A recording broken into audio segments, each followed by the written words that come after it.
Shalom, selamat pagi, puji Tuhan, haleluya. Suara saya bisa dengar jelas, puji Tuhan. Ya, pagi ini saya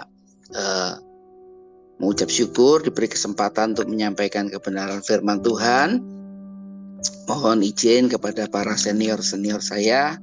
Ya, saya akan membagikan mengenai hamba yang benar yang terambil dari 2 Korintus 2 ayat 14 sampai dengan 17. 2 Korintus 2 ayat 14 sampai dengan 17. Pagi ini kita mau belajar mengenai hamba Tuhan yang namanya Paulus. Jadi siapakah Paulus itu? Orang yang menulis, yang dulunya Saulus, sekarang jadi Paulus, yang menulis lebih daripada 50% daripada perjanjian baru. Saya bacakan untuk Bapak Ibu Saudara ayat 14. Tetapi syukur kepada Allah yang dalam Kristus selalu membawa kami di jalan kemenangannya. Dengan perantaraan kami, ia menyebarkan keharuman pengenalan akan Dia di mana-mana. Sebab bagi Allah kami adalah bau harum dari Kristus di tengah-tengah mereka yang diselamatkan dan di antara mereka yang binasa. Bagi yang terakhir kami adalah bau kematian yang mematikan, dan bagi yang pertama bau kehidupan yang menghidupkan.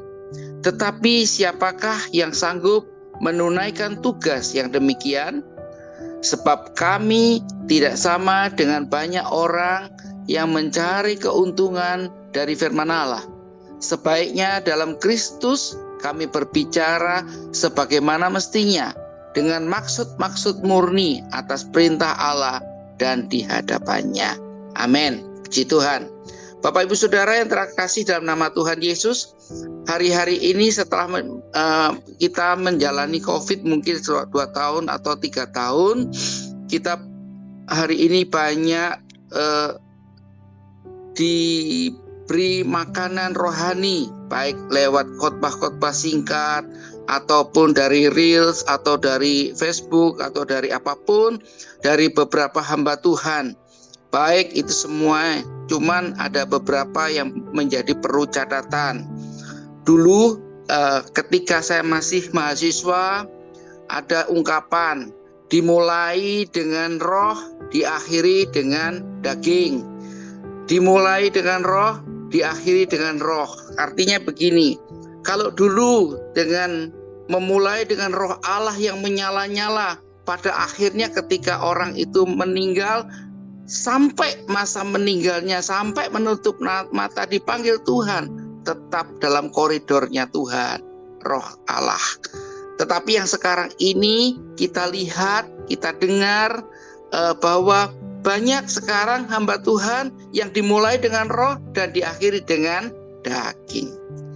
Ya, memang nggak salah.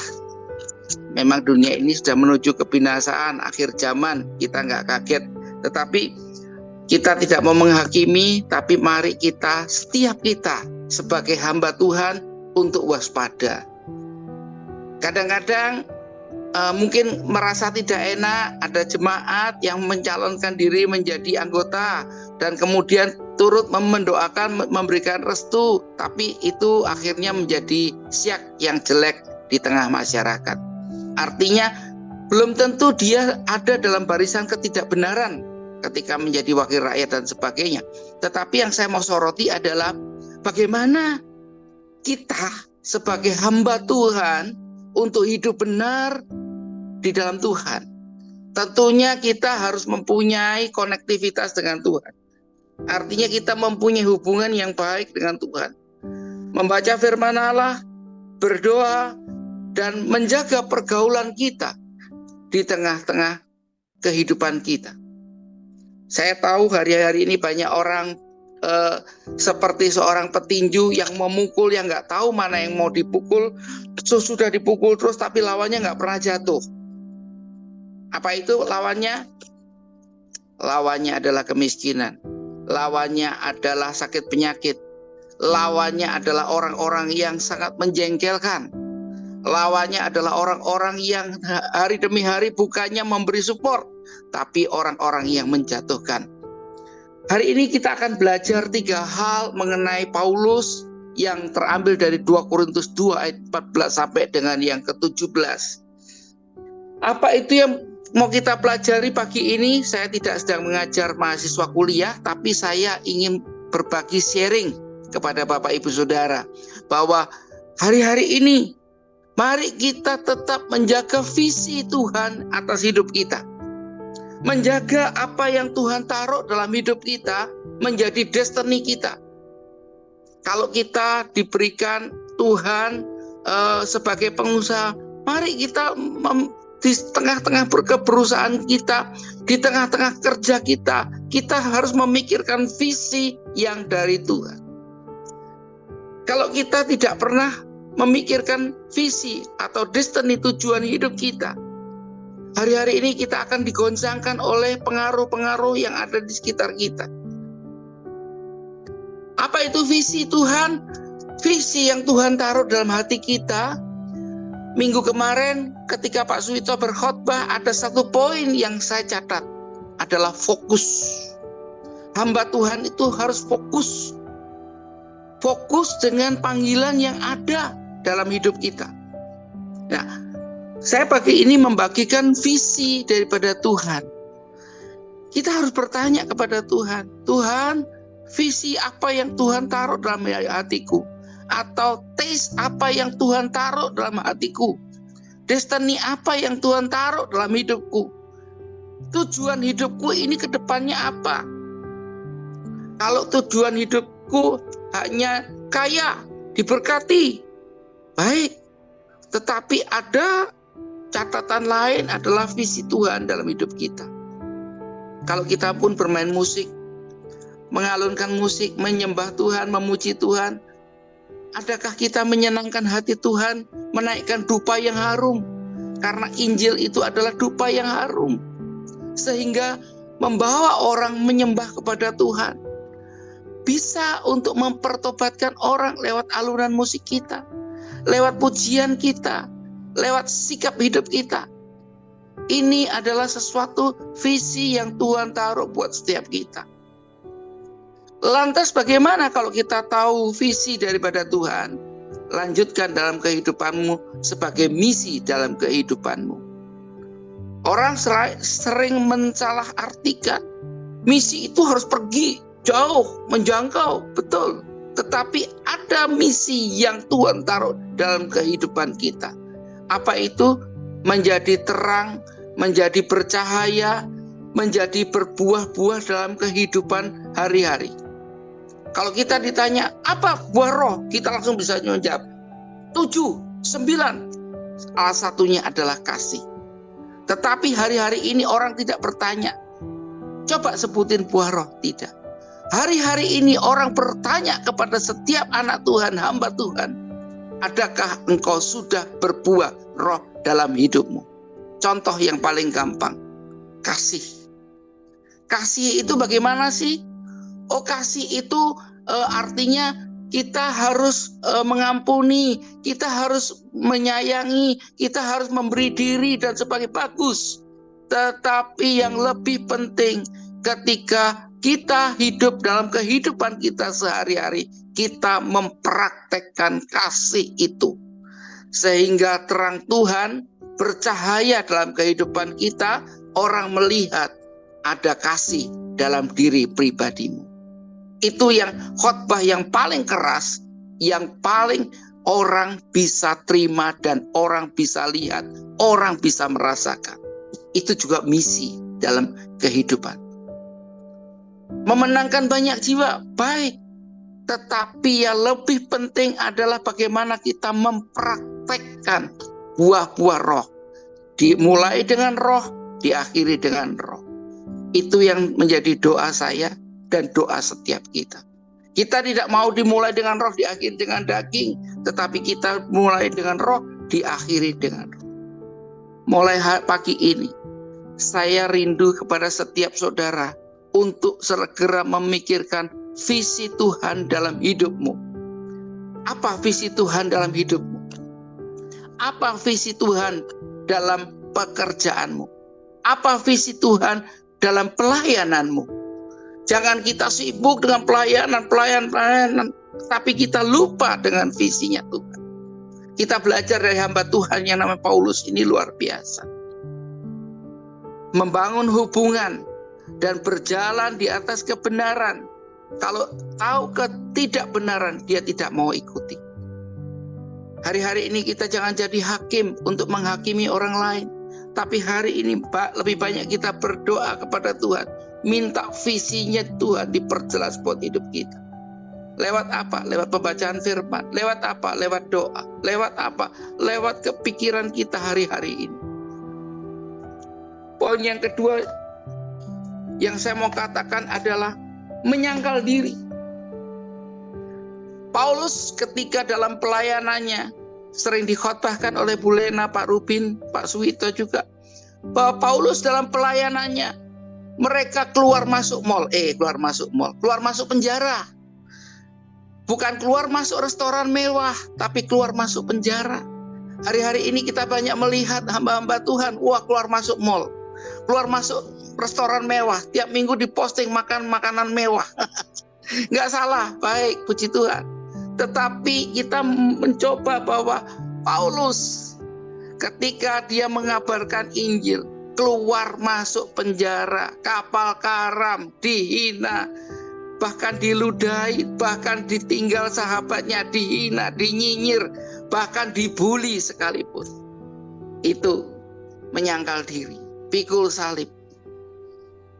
Saya secara banyak hal teologis saya melihat bahwa ada perlu yang berimbang. Jangan terlalu ditekankan bahwa iring Tuhan selalu diberkati, iring Tuhan keluar masuk mall, keluar masuk restoran mewah.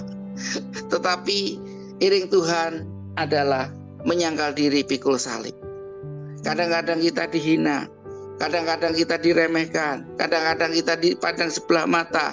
Puji Tuhan. Percayalah, ketika ada yang tidak mengenakkan daging kita, ada yang tidak sesuai dengan harapan kita, disitulah Tuhan mendampingi kita. Menyangkal diri, pikul salib. Sebagai hamba Tuhan yang benar, kita harus mempunyai visi daripada Tuhan, dan kita harus menyangkal diri. Sebabnya saya rindu kepada setiap saudara. Kalau saudara dihina, dilemahkan, dinyinyirin, diomongin, tetap kuat. Karena apa? Karena di situ pertolongan Tuhan nyata buat Bapak Ibu Saudara. Yang ketiga, yang paling penting adalah tidak mencari keuntungan diri sendiri. Dalam pelayanannya Paulus banyak penderitaan, tetapi mempunyai kelurusan dalam menyampaikan kebenaran. Tidak menguntungkan, mencari keuntungan diri sendiri. Mari kita renungkan firman Tuhan pagi ini. Yang pertama, kita mempunyai visi. Yang kedua, harus menyangkal diri, pikul salib. Yang ketiga, tidak mencari keuntungan sendiri. Ada banyak sekarang mencari sesuatu yang membuat orang eye-catching dalam bahasa iklan. Bahasa iklan itu eye-catching, itu mudah dipandang mata, mudah menarik perhatian orang, mudah membuat sesuatu yang istilahnya gimmick, membuat orang tertarik. Dan kemudian ketika membuat orang tertarik dan orang menjadi follower, bukan menjadi pengikut Kristus, tapi menjadi follower daripada hamba Tuhan, dan kemudian banyak mendapatkan mungkin pemasukan dan sebagainya. Tetapi di sini dikatakan, Paulus memberikan contoh bahwa tidak mencari keuntungan lagi bagi diri sendiri. Hidupku adalah Kristus, mati adalah keuntungan.